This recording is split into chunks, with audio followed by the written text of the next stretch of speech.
ಸರ್ಕಾರಿ ಶಾಲೆಯಲ್ಲಿ ಮುಖ್ಯ ಅಡುಗೆ ಸಿಬ್ಬಂದಿಯಾಗಿ ದಲಿತ ಮಹಿಳೆ ನೇಮಕಕ್ಕೆ ಅಸಮಾಧಾನ ವ್ಯಕ್ತವಾಗಿದ್ದು, ಶಾಲೆಯಲ್ಲಿ ದಾಖಲಾಗಿದ್ದ ಮಕ್ಕಳು ಬೇರೆ ಕಡೆ ವ್ಯಾಸಂಗ ಮಾಡಲು ವರ್ಗಾವಣೆ ಪತ್ರ ಪಡೆದು ತೆರಳುತ್ತಿದ್ದು, ಇದೀಗ ಇಡೀ ಶಾಲೆಯಲ್ಲಿ ಒಬ್ಬನೇ ವಿದ್ಯಾರ್ಥಿ ಮಾತ್ರ ಇರುವ ಘಟನೆ ಚಾಮರಾಜನಗರ ತಾಲೂಕಿನ ಹೊಮ್ಮ ಗ್ರಾಮದಲ್ಲಿ ನಡೆದಿದೆ. ಚಾಮರಾಜನಗರ ತಾಲೂಕಿನ ಹೊಮ್ಮ ಸರ್ಕಾರಿ ಹಿರಿಯ ಪ್ರಾಥಮಿಕ ಶಾಲೆಯಲ್ಲಿ ಈ ಘಟನೆ ನಡೆದಿದೆ. ಪೋಷಕರು ತಮ್ಮ ಮಕ್ಕಳ ವರ್ಗಾವಣೆ ಪತ್ರ ಪಡೆದು ಬೇರೆ ಬೇರೆ ಶಾಲೆಗಳಿಗೆ ಸೇರಿಸ್ತಾ ಇದ್ದಾರೆ. ಪರಿಣಾಮವಾಗಿ ಶಾಲೆ ಮುಚ್ಚುವ ಹಂತಕ್ಕೆ ತಲುಪಿದೆ. ಶಾಲೆಯಲ್ಲಿನ ಅಕ್ಷರ ದಾಸೋಹದ ಅಡುಗೆ ಸಿಬ್ಬಂದಿ ದಲಿತ ಮಹಿಳೆ ಎಂಬ ಕಾರಣಕ್ಕೆ ಮಕ್ಕಳ ವರ್ಗಾವಣೆ ಪತ್ರ ಪಡೆದು ಬೇರೆಡೆ ಸೇರಿಸಿದ್ದಾರೆ ಎಂದು ಸ್ಥಳೀಯರು ಆರೋಪಿಸಿದ್ದಾರೆ. ಆದರೆ ಈ ಬಗ್ಗೆ ಪ್ರತಿಕ್ರಿಯಿಸಲು ಮಕ್ಕಳ ಪೋಷಕರು ನಿರಾಕರಿಸಿದ್ದಾರೆ. ಸದ್ಯ ಶಾಲೆಗೆ ಒಬ್ಬ ವಿದ್ಯಾರ್ಥಿ ಮಾತ್ರ ದಾಖಲಾಗಿದ್ದಾನೆ. 2024-25ನೇ ಸಾಲಿನಲ್ಲಿ ಶಾಲೆಯಲ್ಲಿ 22 ವಿದ್ಯಾರ್ಥಿಗಳಿದ್ರು. ಈಗಾಗಲೇ 12 ಮಕ್ಕಳು ಟಿಸಿ ಪಡೆದಿದ್ದಾರೆ. ಉಳಿದವರಿಂದಲೂ ವರ್ಗಾವಣೆ ಪಡೆಯಲು ಅರ್ಜಿ ಸಲ್ಲಿಕೆಯಾಗಿದೆ. ವಿದ್ಯಾರ್ಥಿಗಳಿಲ್ಲದೆ ಶಾಲೆ ಬಿಕೋ ಅಂತ ಇದೆ.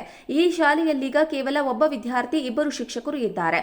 ಆ ಒಬ್ಬ ವಿದ್ಯಾರ್ಥಿಯನ್ನು ಬೇರೆಡೆ ಸೇರಿಸಲು ಪೋಷಕರು ವರ್ಗಾವಣೆ ಪತ್ರ ಕೇಳಿದ್ದಾರೆ. ಹಿಂದೆ ಶಾಲೆಯಲ್ಲಿನ ಶಿಕ್ಷಕರು ಸರಿಯಾಗಿ ಪಾಠ ಪ್ರವಚನ ಮಾಡುತ್ತಿಲ್ಲ ಎಂದು ಪೋಷಕರು ಪ್ರತಿಭಟಿಸಿದ್ದರು. ಆ ವೇಳೆ ಶಿಕ್ಷಣ ಇಲಾಖೆಯು ಶಿಕ್ಷಕರನ್ನ ಬೇರೆಡೆಗೆ ಸ್ಥಳಾಂತರಿಸಿತ್ತು. ಇದೀಗ ಶಾಲೆಯಲ್ಲಿ ಮತ್ತೊಂದು ಸಮಸ್ಯೆ ಉದ್ಭವವಾಗಿದ್ದು, ಶಿಕ್ಷಣ ಇಲಾಖೆಗೆ ತಲೆನೋವಾಗಿ ಪರಿಣಮಿಸಿದೆ.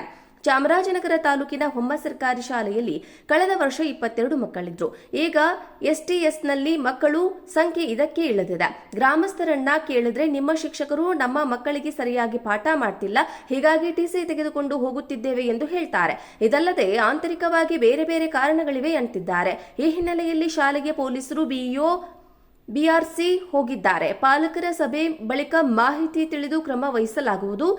ಜಾತಿ ವಿಚಾರ ಇದ್ರೆ ಇದನ್ನ ನಾವು ಸಹಿಸುವುದೂ ಇಲ್ಲ, ಇದಕ್ಕೆ ಅವಕಾಶವನ್ನು ಕೊಡುವುದಿಲ್ಲ ಎಂದು ರಾಮಚಂದ್ರ ರಾಜೆ ಅರಸ್ ಡಿಡಿಪಿಐ ಚಾಮರಾಜನಗರ ಹೇಳಿದ್ದಾರೆ.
ಯಾಕೆ ಬರ್ತಾಂದ್ರೆ ಇವರು ಅಡುಗೆ ಮಾಡೋಕ್ಕೆ ಇದಕ್ಕೆ ಮೇಲೆ ಒಬ್ಬರು ಬರಲಿಲ್ಲ ಸರ್. ಆತ ಈತಾಗ ಅವರು ಇದೆಲ್ಲಿ ಬೇಕಲ್ಲಿ ಓದಿಸ್ಕೊಂಡು ಯಾರು ಅಡುಗೆ ಮಾಡೋರು? ನಮ್ಮ ಎಸ್ ಸಿ ಬೇದವ್ರಿಗೆ. ಹಾಂ, ನಂಜಮ್ಮ ಅಂತ ಅಷ್ಟೇ ಸರ್. ಈಗ ನಂಜಮ್ಮವ್ರು ಮೊದಲು ಮಾಡ್ತೀನಿ ಸರ್. ಅವ್ರು ಮೊದಲೇ ಮಾಡ್ತಿದ್ರು, ಲಿಂಗೇಜ್ ಮಾಡ್ತಿರು. ಈಗ ಅವರು ಆದಮೇಲೆ ಇವ್ರು ಮಾಡೋಕ್ಕೆ ಇದಕ್ಕೆ ಯಾವಾಗಿಂದ ಸರ್? ಇನ್ನೊಂದು ಒಂದು 2 ತಿಂಗಳಿಂದ ಸರ್. ಹಾಂ, ಅವರು ಆದಮೇಲೆ ಇವ್ರು ಹಾಕೋದು ಅಷ್ಟೇ ಸರ್. ಅದಕ್ಕೆ ಕಳಿಸ್ತಾ ಇಲ್ಲ ಮಕ್ಕಳನ್ನ? ಹಾಂ, ಕಳಿಸೋದು ಅಂತಲ್ಲ, ಅವ್ರು ಟಿ ಸಿ ಇಸ್ಕೊಂಡು ಬೇರೆ ಕಡೆ ಹಾಕ್ತಾರೆ. ಇವ್ರು ಅಡುಗೆ ಮಾಡ್ತಾವ್ರೆ ಅಂತ ಕಾರಣಕ್ಕೆ ಹಾಂ, ಈ ಥರ ಮಾಡ್ರೆ.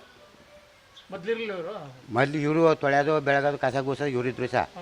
ಅಡುಗೆ ಲಿಂಗಾಯತರು ಬೇರೆ ಮಾಡ್ತಿರು. ಅವ್ರು ಬೇರೆ ಹಾಕ್ಬಿಟ್ಟು ಆಮೇಲೆ ಹುಡುಗರು ಕಮ್ಮಿ ಆದ್ರಲ್ಲ, ಇದಕ್ಕೆ ಅದಕ್ಕೆ ಅಂದ್ಬಿಟ್ಟು ಒಬ್ಬರೇ ಮಾಡ್ತಿರು. ಅವತ್ತಾದ್ಬಿಟ್ಟು ಈಗ ಇವಳು ಮಾಡೋಕ್ಕೆ ಇರಿಕೋದು. ಹಾಂ, ನಮ್ಮ ಬೀದವ್ರಿಗೆ, ಎಸ್ ಸಿ ಬೀದವ್ರಿಗೆ. ಹ್ಞೂ, ಅಷ್ಟೇನು ಹಾಕಿ ಹೋಗಿ.